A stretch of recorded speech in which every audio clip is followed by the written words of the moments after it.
那继续来看台铁的邦桥站发生一件意外，有一个76岁太太栽落铁轨路顶，徛伫边仔一个18岁男学生发现了后，随跳落救人，最后2个人拢平安。事后学校嘛，甲这个男同学记一记的大功。不过铁路警察局讲，并无鼓励这种的行为，因为有危险，而且嘛有可能已经违反到铁路法。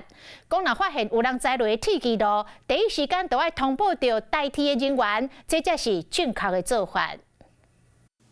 4、5人客走过警界黄线，伫台铁邦桥站的月台边啊，真紧张。有人一直下手，爱火车停落来。20时早起，一个76岁妇人人，可能是徛无在，落落去铁轨啊路，场面真紧张。先看到中间碎石区很安全，就是想说有柱子，火车不会经过，那边可能可以过去。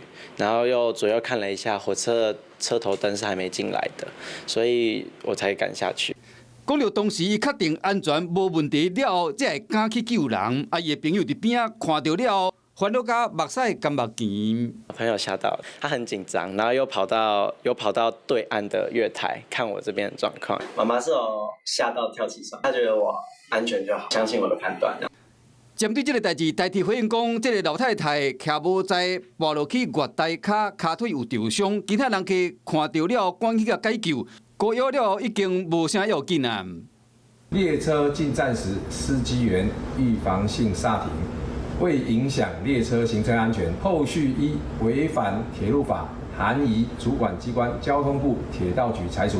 因为依照法规，行人车辆袂使进入铁轨路路线、桥梁、墓坑内、甲站区内，毋是提供公众通行的所在，违反者会使罚1万至5万块。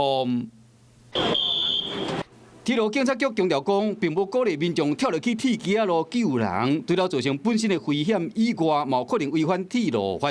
提醒乡亲，若发现人还是物件落落去铁轨路的事件，会使伫第一时间通报月台台铁的人员，以及通报列车暂时莫入站。Hello， 我是林仙怡。想要抢先掌握最及时的新闻资讯吗？赶快订阅、按赞、开启小铃铛，锁定华视新闻 YouTube 频道。